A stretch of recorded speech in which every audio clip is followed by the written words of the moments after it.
Welcome, everyone, to Fortress on the Hill, a podcast about U.S. foreign policy, anti-militarism, skepticism, and the American way of war. I'm Jovanni. Thank you for being with us today.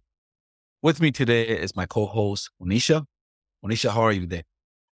I'm doing all right, hanging in there. I'm ready for this. All right. All right. So here we go. So it's been over 3 weeks since the October 7th daring surprise military assault by a Hamas-led coalition struck Israeli positions outside of the separation wall of Gaza.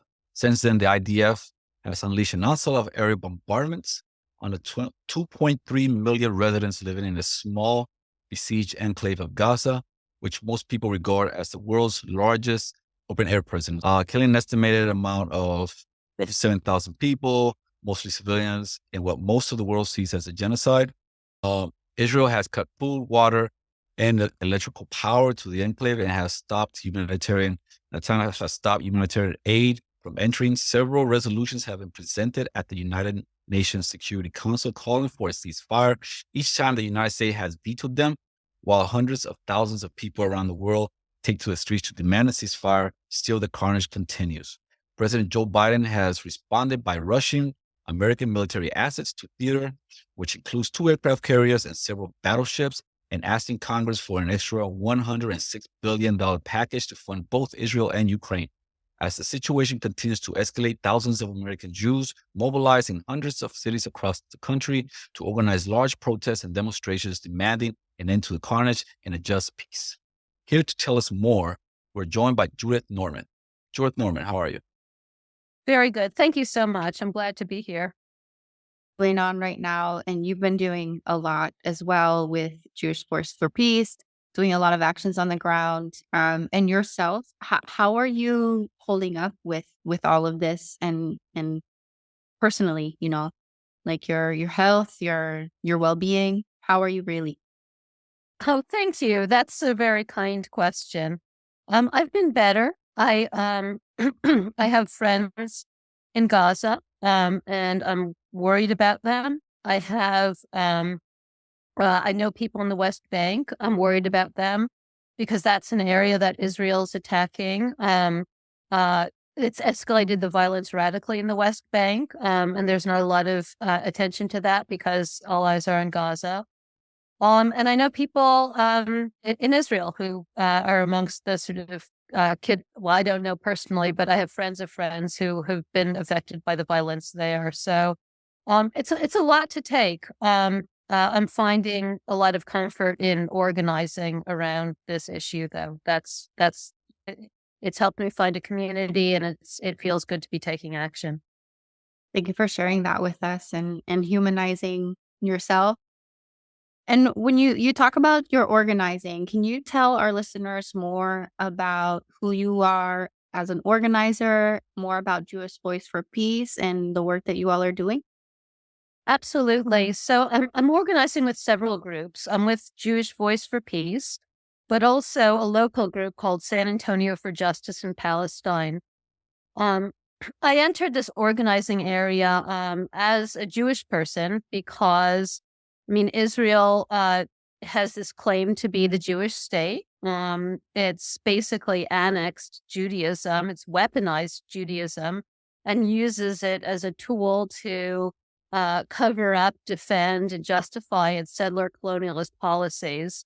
And so the thought behind Jewish Voice for Peace and Jewish-oriented activist spaces in general is that we have a distinctive role to play in pushing back against these Israeli claims. I know a lot of people get confused about this situation. I don't want to call it a conflict because that implies 2 sides, but get confused about the nature of the occupation. Because on the one hand, it does seem like things are bad for Palestine, but on the other hand, Jews have suffered immense violence over the course of centuries, culminating in the Holocaust. And so if Israel is a place of Jewish safety, why should the world object? And that's a myth that I think that Jewish people are in a position to really diffuse. The accusation of anti-Semitism is a vile one, but it's used against Israel's critics a lot. And Jewish people have a role to play in standing up against that criticism, and diffusing the myths that it's based on. Thank you for that. And thank you for correcting my language on that. I think it's really important that we are precise in how we describe um, what is happening. So I really appreciate that. And turning it over to you, Giovanni, for the next. Yeah, absolutely. Judith, please tell us what you know is currently happening in Gaza and the larger Palestinian territories. What is the context people are missing here? Yeah, absolutely. So, I mean, there's a big picture and a small picture, right? The sort of big, long lasting context is settler colonialism. That there is this land called Palestine. There's been this land called Palestine for many thousands of years. It's been administered by a number of empires, but in the middle of the 20th century, it became the home to a settler colonial movement known as Zionism, which claimed that it was the place where it was going to be the country of it was going to be country for Jews. It was going to be a place of Jewish safety. It was going to be the landing spot for the refugees from World War II and from the anti-Semitic violence that was accelerating over the course of the 20th century. Now, the Jews who were escaping that violence, by and large, wanted to come to the United States. Right? That seemed there was a history of Jews coming to the United States. My relatives had come to the United States, and that was the preferred landing place for the majority of Jews fleeing. But were prevented because of anti-Semitic immigration policies, and had to go to Palestine, where under the guidance and control of colonial powers, they were encouraged to take a colonial position on their presence there, and formed the state of Israel, which is a settler colony on the land of the indigenous Palestinians. Since then, there's been they've had a will to just conflate Zionism and Judaism, right? So Zionism is the doctrine that the Jews should have an ethno-state in historic Palestine. It's a colonialist political doctrine. Many Jews reject it, but it's enabled Israel to sort of claim credibility on Jewish grounds. And it's meant that people who object to Israel get called anti-Semitic. And again, I got into this activism on the grounds that as Jews, we have a special role in objecting to that conflation. Absolutely, absolutely. Yes, and you are right. Anytime people bring up or try to ask questions at least, or or just say something, or just some mild criticism of actions taken by the state of Israel, the government of Israel, you're automatically accused of being anti-Semitic if you're not Jewish, right? I've also seen people, online who are Jewish and takes the critical role, critical take on Israel, but they also get attacked by people who are put under a different adjective. Um, so yeah, can you walk us through a little bit what was happening in Gaza prior to October 7th? Or not only in Gaza, but at the larger Palestinian territories prior to October 7, and what kind of led to this situation? Yeah, absolutely. So, Gaza, since well, for 75 years, but mostly since 2005, has been a sealed off enclave in which the Palestinian population, which has now reached 2.3 million, mostly refugees, has been enclosed.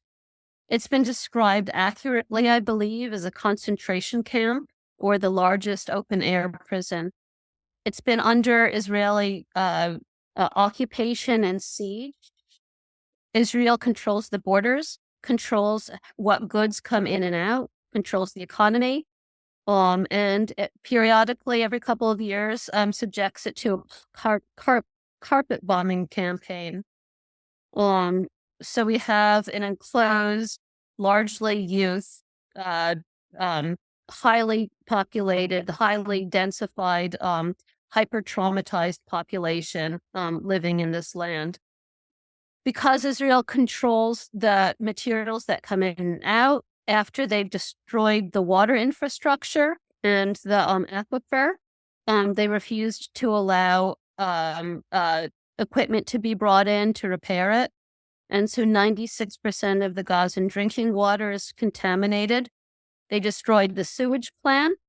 And so the Gazans had no alternative but to dump sewage into the Mediterranean, which destroyed their fishing resources. If they go far enough into the Mediterranean to find fish that are contaminated, then Israel shoots at them. If they go near the fence that's their perimeter, Israel shoots at them. If they, Israel controls the amount of food that goes into the territory, counts the number of calories that it needs to provide so as to escape the accusation of starving the population under international law, controls the amount of medicine that goes. And I visited Gaza twice, once in 2015 and once in 2016. I toured some of the hospitals. They have the medicine is radically insufficient for a population like that. The materials that are supplied are radically insufficient, and so there's a population that was enclosed, ignored, and left basically to die. That's been the case for almost 20 years. The residents of Gaza have tried various nonviolent means of resistance to try to draw attention to their plight. A couple of years ago, they began a nonviolent campaign called the Great March of Return, where Gazans would come to the border. It's not really a border. They'd come to the perimeter where Israel has caged them. They'd demonstrate, they'd dance, they'd eat, they'd celebrate their culture, and they'd object to the fact that they were caged. You have to understand that the siege began in 2005. And so the majority of Gazan young people, the vast majority of Gazan young people have never been outside. Right? They're descended from refugees. They can see the villages that their grandparents were thrown out of in the foundation of the state of Israel. But they've never been able to visit. They've never been able to see it. So a couple of years ago, they started the Great March of Return, and Israel shot their legs.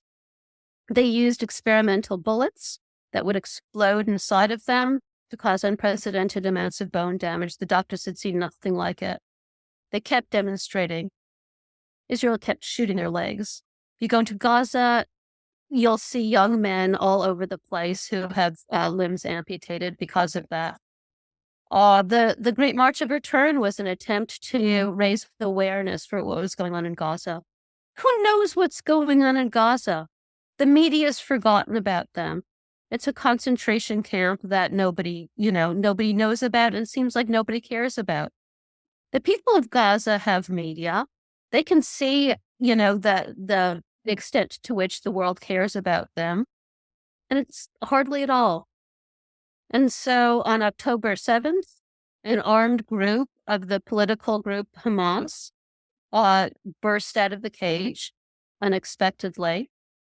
Right next to the concentration camp, some Israeli peaceniks were having a rave. They were innocent civilians having a rave 2 kilometers from a concentration camp. There's just so much going on in there. Let me tell you, when I went to Gaza in 2015, it was like, it was an environment in which the population was living lives of, immense trauma. They'd been through, again, in addition to the sort of structural violence of living under this sort of deprivation, Israel carpet bombs it every couple of years and people have nowhere to go. There's nowhere safe. Israel bombs schools, UN facilities, hospitals. There's nowhere safe to go. And so the population is not only deprived, but hyper traumatized. it disrupts the family structures because children feel like their parents can't defend them. And so it pollutes the family structures. There's nobody to heal them psychologically because the psychologists have all been through this. They're not just experienced secondary trauma by listening to their patients. They've experienced primary trauma. And there's not PTSD because there's no post, because nothing changes. The conditions that would prevent another carpet bombing just don't occur. They never know when it's going to happen again. And so they've lived like that for almost 20 years. When I was in Gaza, we were able to leave Gaza. It was unusual that we were there. We were able to leave. And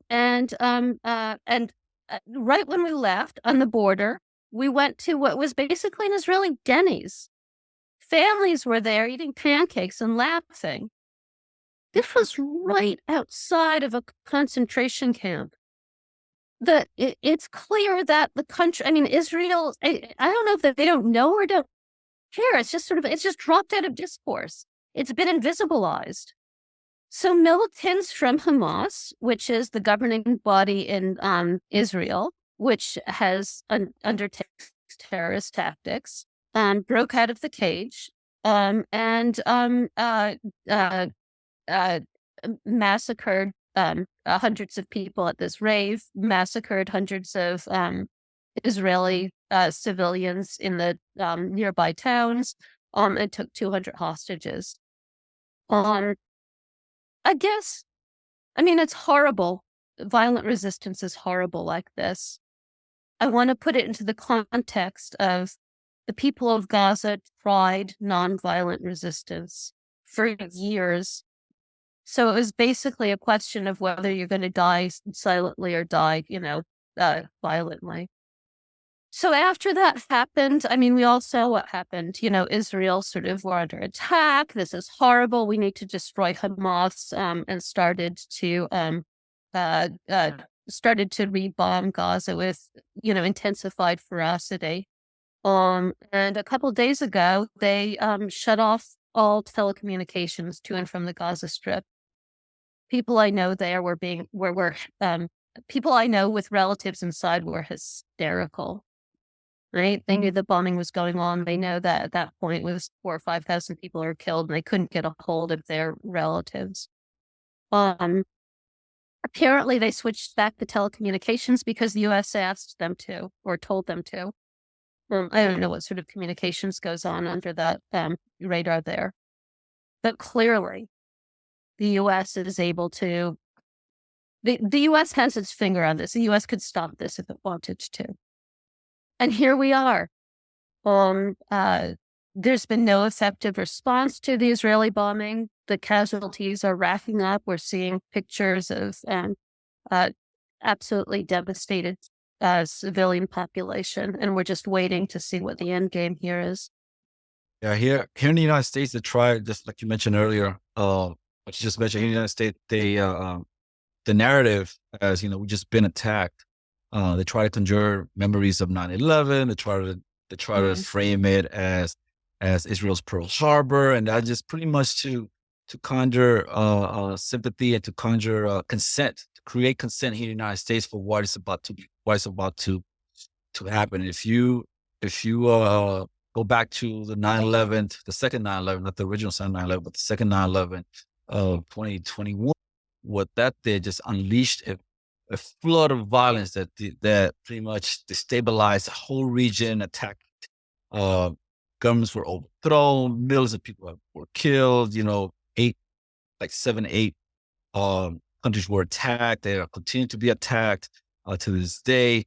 So when they framed it to 9/11, and back then, I remember back then I was in the military, I was still a soldier back then, because of the images of the towers, they were able to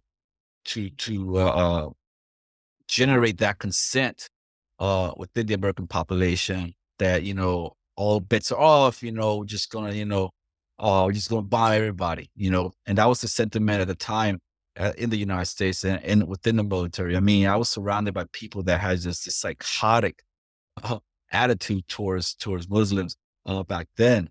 Um, and I feel that this, again, bringing up 9/11 again after the 12/7, bringing up Pearl Harbor and everything, I think this was also a way to prepare the population in Israel, not only in Israel, but the Western population, the Western population, to accept what the government or the state of Israel is about to do.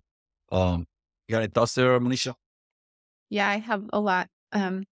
But I want to say, I know in the intro you had mentioned around 7,000 um, assassinations, essentially, of Palestinians, and I think now I have Al Jazeera up while we're talking, and I think it's now numbers of the murdered have grown even more, over 8,000 now.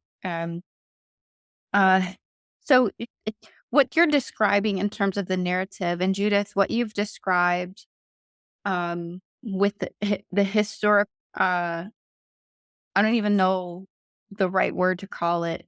Um, it seems just like a long annihilation. Uh, Yeah. um, yeah.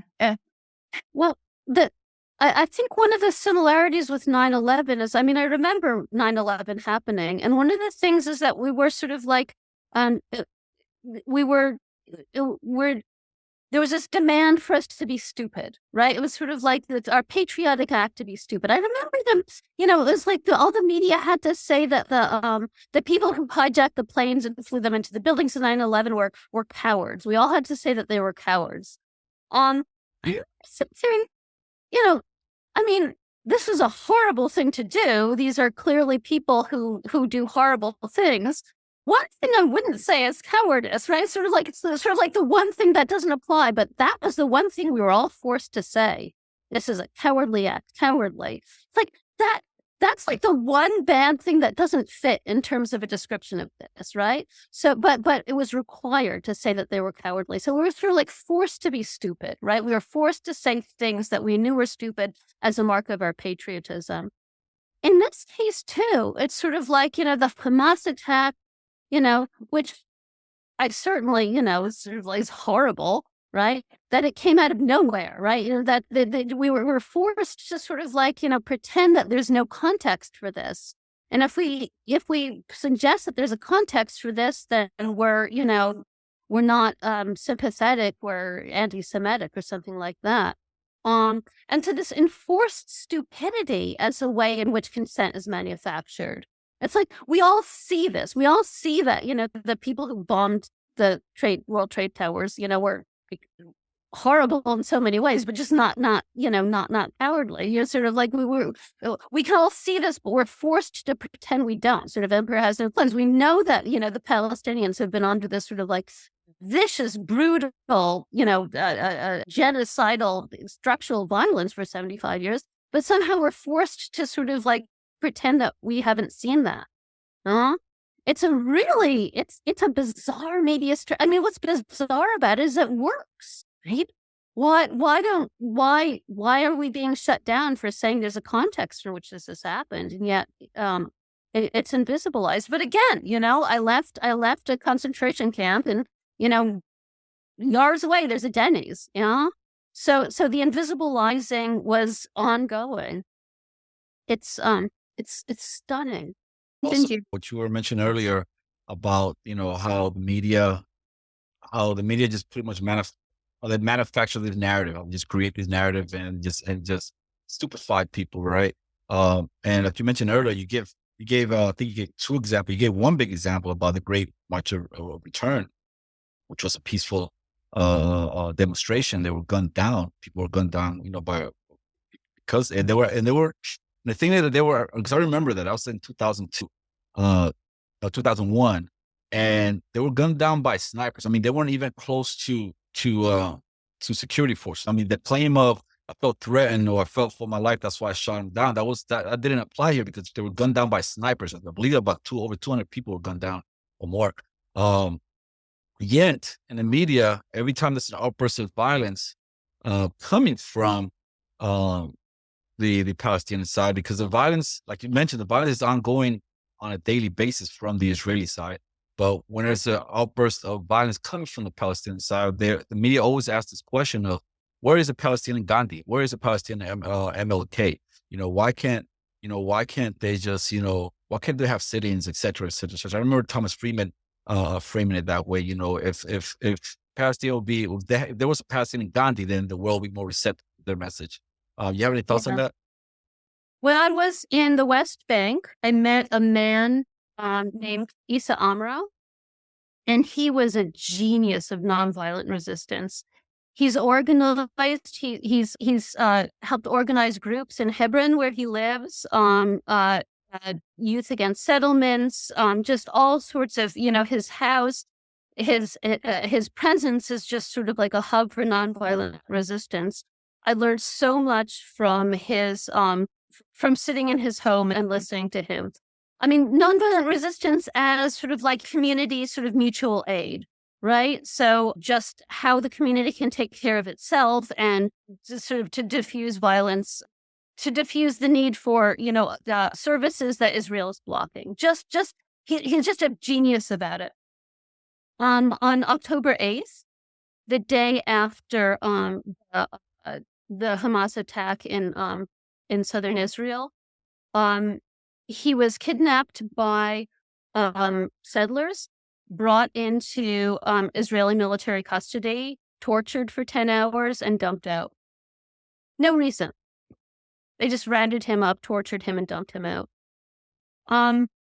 There's the Palestinian Gandhi, and that's what happens to him. There's Palestinian Gandhis in every village. They're being rounded up, tortured, and dumped out as an example for everybody to understand that this is what happens to you. I mean, the nonviolent resistance movement is so threatening to Israel, right? So Israel doesn't the threat of a good example here. That Israel really just wants to shut that sort of thing down.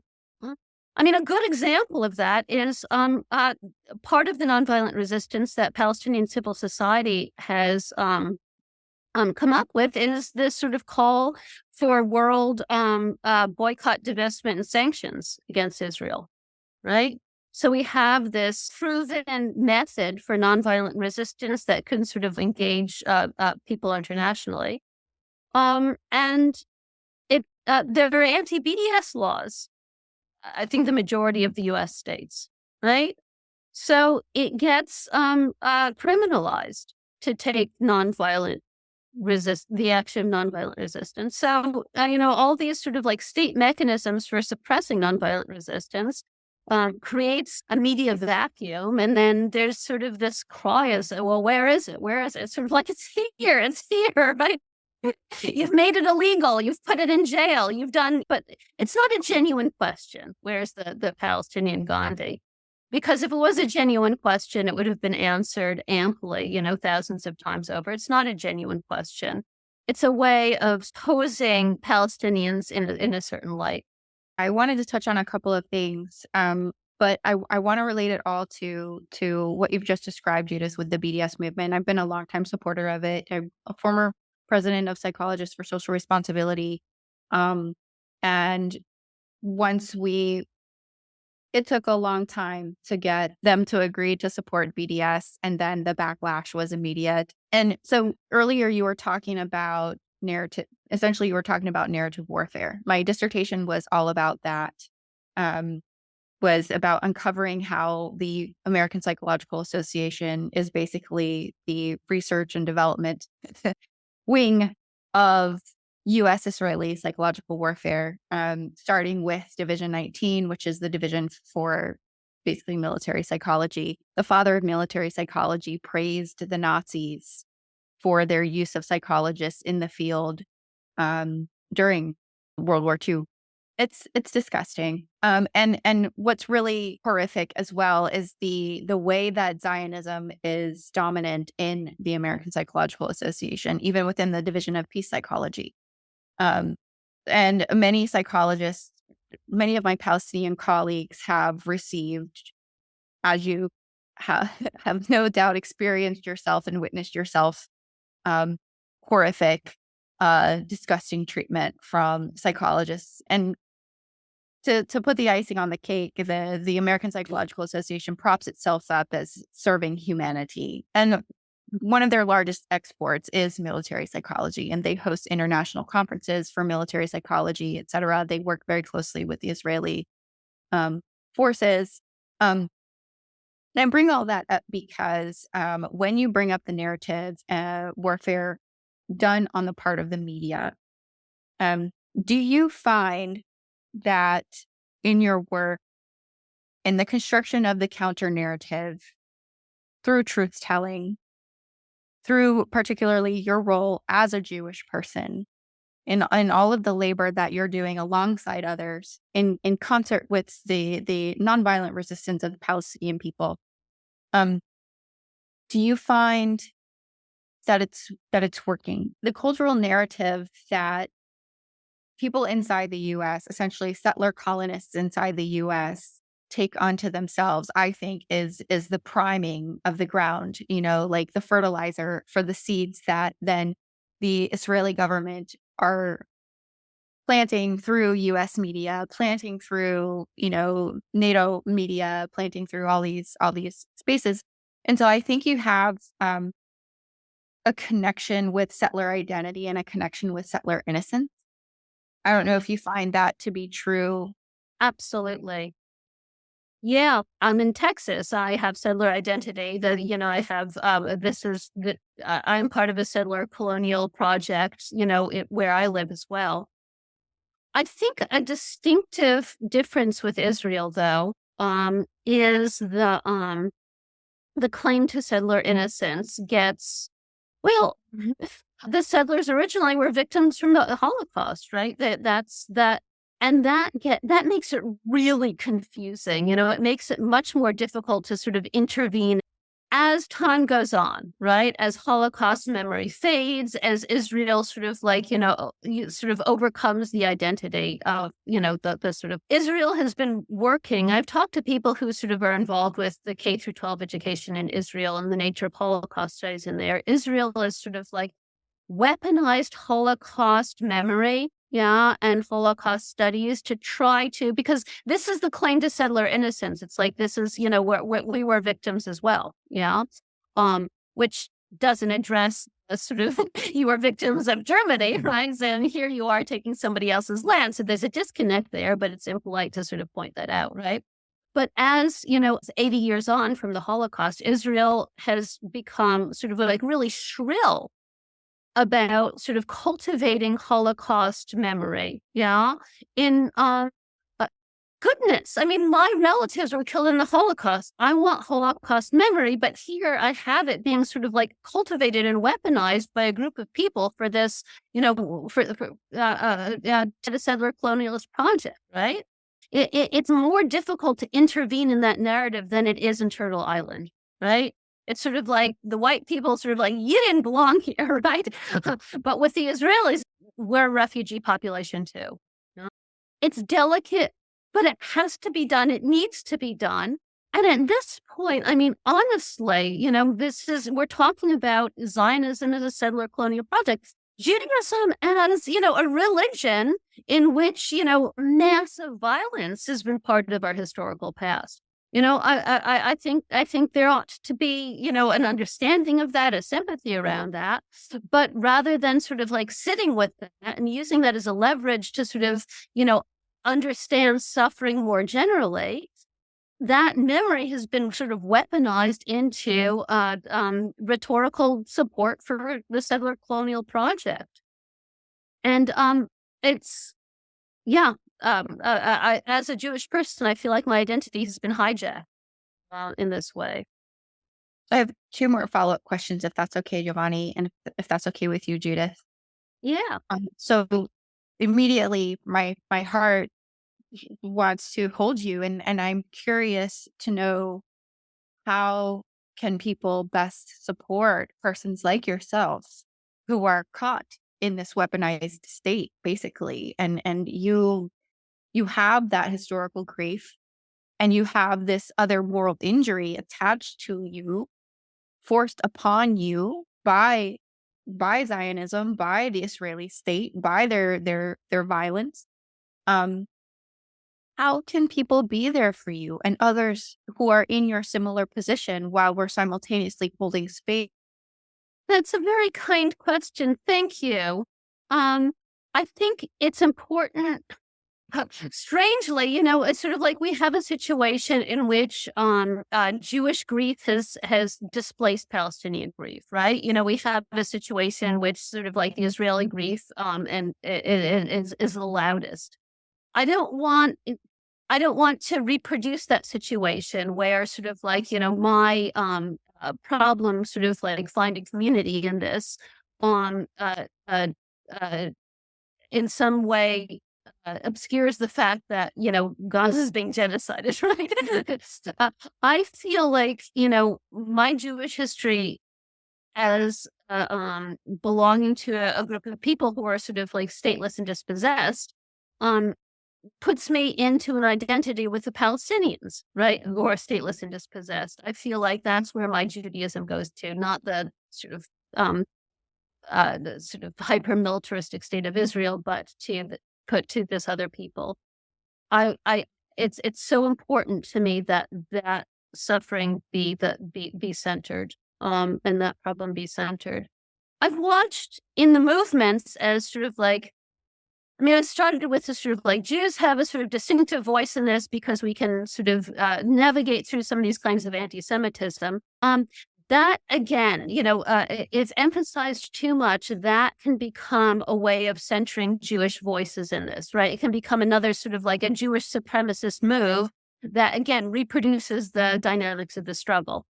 And I have struggled to understand that in myself, right? And to try to say that what I need is to be accountable to my Palestinian allies, right? They understand what's going on.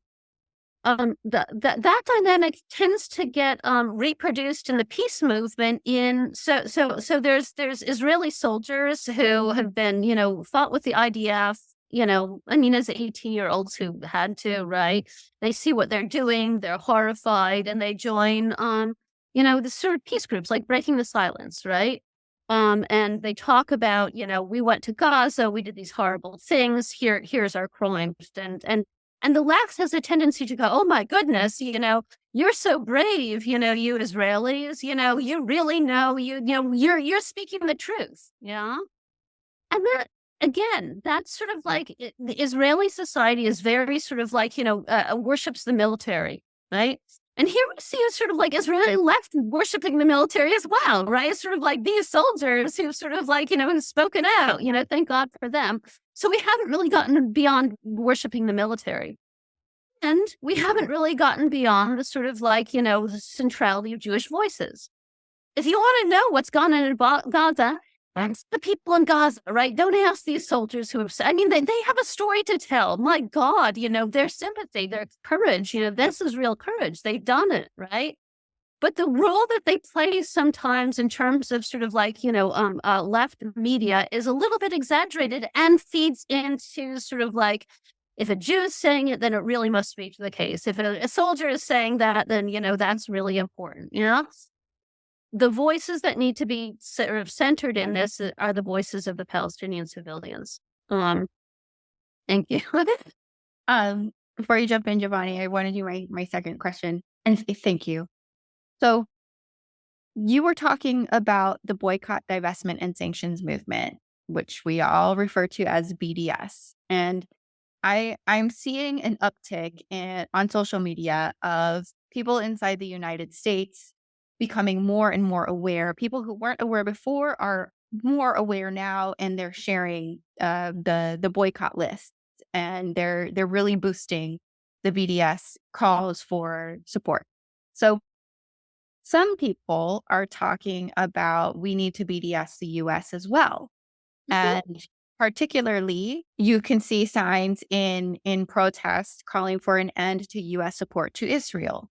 And so my thought is, and my question to you is, if we see ideas proposed for a national strike, which would be one way of removing taxpayer money from U.S. aid to Israeli occupation and genocide of Palestinians, and do you see the potential for that to happen in the U.S.? Do you see any opportunities to build the level of mutual aid that would be necessary to sustain a long-term national strike and truly impact the U.S.'s ability to support Israel's genocidal war? No. I'm sorry. I just haven't seen. So I think that things in terms of the sort of Palestine movement in the United States are getting better, right? I'm operating on a campus and I see that, the what we're able to say now is better than what we could have said 2 years ago. The number of students who are expressing sympathy with Palestine and sort of like, are savvy about the way that the resistance movement works is more than there was 5 years ago. We have a ceasefire resolution by Cory Bush, I believe, that I think 18 U.S. Congressional representatives signed on to, which is probably, 17 more than would have signed on to it a couple of years ago. So there's all sorts of progress. It's way too slow. It's just, we are at an elementary stage of movement building, of mobilizing popular support to the point where this sort of thing could be possible. Maybe with the unfortunate momentum that this is giving to the Palestine movement, if that momentum were able to be kept up, in 10 years, maybe. It's just too late. It's at this point, the popular move. I mean, it's been moving too slowly. I don't know what to do. At this point, there are moments when sort of like mass mobilizing and continuing to work is what needs to happen. There's moments where, you're doing that, but you're also waiting to see what cards history is going to give you and strategize accordingly. Yeah, because on that, saying the speed at, pretty much it was being pretty much the Palestinians just sit around to wait what comes around, what comes out in this side of the world as far as, movement towards progress into having some type of just resolution, right? Just as October 13, Israeli government ordered 1 million Palestinians to leave northern Gaza to the south. And at the same time, they're pressuring Egypt to open the Rafah crossing so that the Palestinian refugees to go to the Sinai Peninsula, right, and just set up a tent city there, right? To the point, Egypt is resistant to open the crossing, right, to let the refugees in, right, and Israel's being criticized for doing so, and et cetera, et cetera, et cetera. But the reason why they're doing so is because they know that if that million of Palestinians were to cross over to the Sinai, more likely than not, they would never be able to return back. So the idea is that that the premise here is that northern territory of Gaza, which Gaza is about the size of Manhattan, something like that, right? That northern part of Gaza will get flattened and annexed into the Israeli entity, and that millions of refugees will be out of the country, will never be allowed to come back, right? So while the movement, the movement here in the United States and elsewhere, right, do their progress in slow motion, et cetera, with like 17 resolution, Congress doing, putting out a resolution and everything, right? This is happening real time on the ground, right? This is happening so fast. So that could be described. That's what a lot of Palestinians are calling this a second Nakba, which Nakba is from the original Nakba. Would you think it's hyperbolic to say that this is essentially ethnic cleansing and that it hasn't registered here in the United States or to people in Congress or whatnot that this is what's happening? Or do they know what's happening? They just don't care. Yeah, definitely ethnic cleansing. It's genocidal levels of violence. It's elimination of settler colonialism. I think there's sort of settler colonialisms where you enlist the indigenous population as sort of like an underclass or something for economic reasons. Israel has decided not to enlist the Palestinian population as an underclass, as a labor movement. The first Intifada was a strike, right? At which point Israel was sort of like, screw this, or sort of like, let's replace, the Palestinian workers with, immigrants from other countries. And so they set about building a labor force that was non-Palestinian so that they could practice genocidal levels of violence against the Palestinians without endangering their economy. Or they could build an alternative economy based on, weapons and which are field tested against Palestinians as opposed to keeping Palestinians as laborers. So it was a sort of strategic. So yeah, Israel's end game has always been elimination. This is a superfluous population. They're interrupting this sort of, Zionist myth. They can't wait to eliminate them. And then 50 years on, it's sort of like the United States policy towards, Native Americans. Then they can start to be very sorry. They're waiting for that. So yeah, that's the program. It's hardly secret. And, either people die or are forced to immigrate. What's surprising in all this, this is sort of, it's a program that's been a program for all that, for a long time. What's absolutely astonishing has been the energy around Palestinian resistance, right? The energy, which isn't just an energy of sort of resistance and survival, but a sort of cultural thriving, right? A sort of like, we're going to continue, we're still here and here's our food, right? We're still here and here's our joy, right? This is a culture in which sort of like, hospitality and, and it's sort of like, it's a culture with sort of like gorgeous, moral, sort of cultural, artistic achievements and possibilities, and to sort of maintain the culture with all those, aspects intact, for the sake of joy. That's been, and that's the thing that Israeli eliminationist policy wasn't counting on.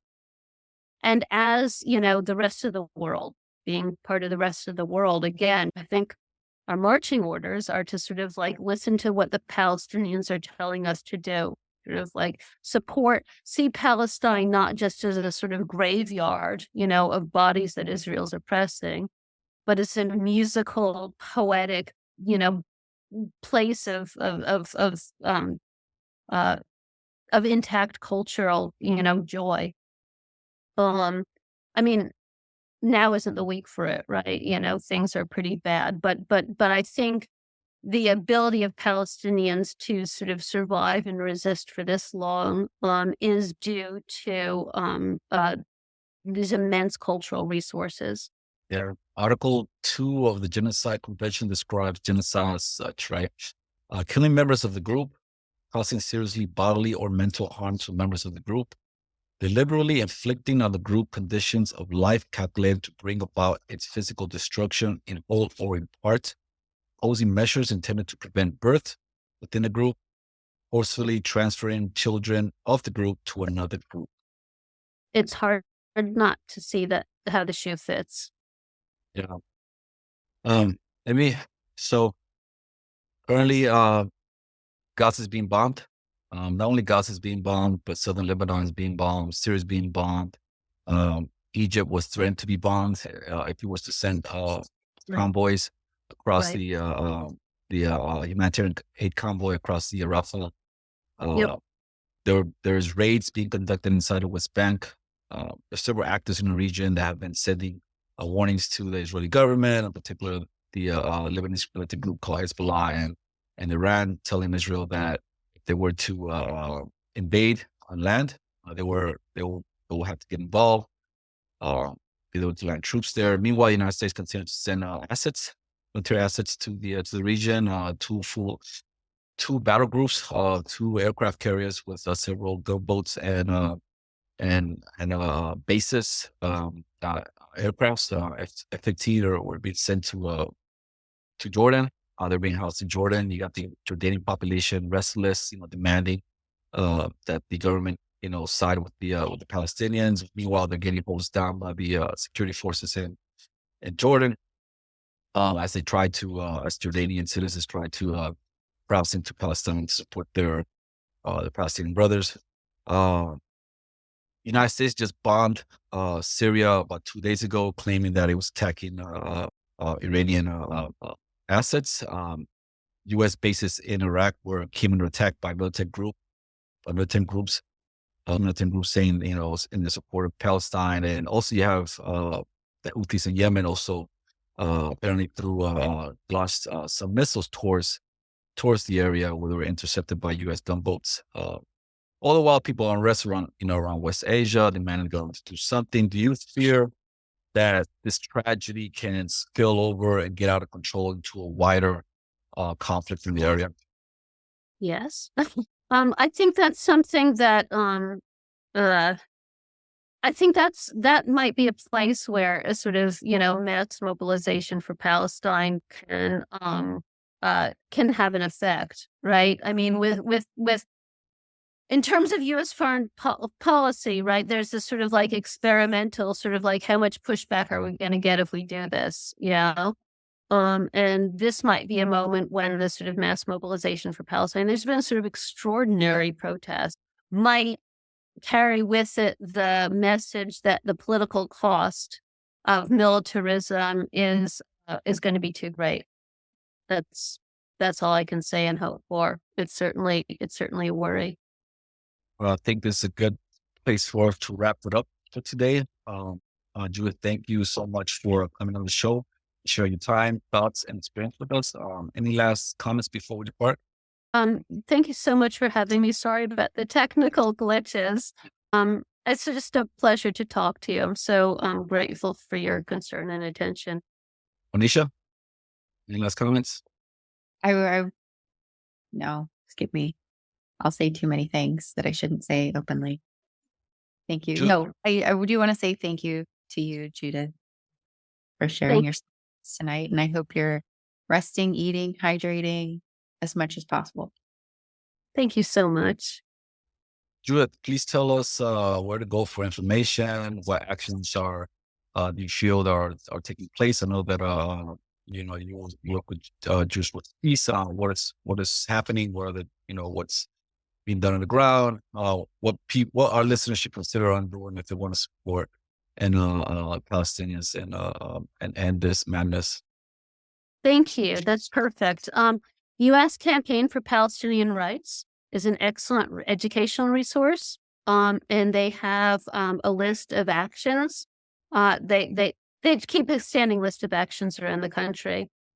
Al Jazeera and So Now are both more reliable news sources than what or out of the sort of central media outlets. And Jewish Voice for Peace is a good place to turn.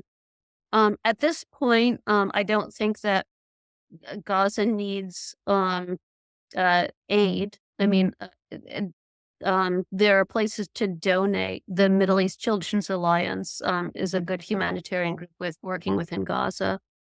But I think what's needed now is a counter to the disinformation campaign, and people to sort of stand up and say, that a ceasefire is what's needed, that the Palestinians are under occupation, and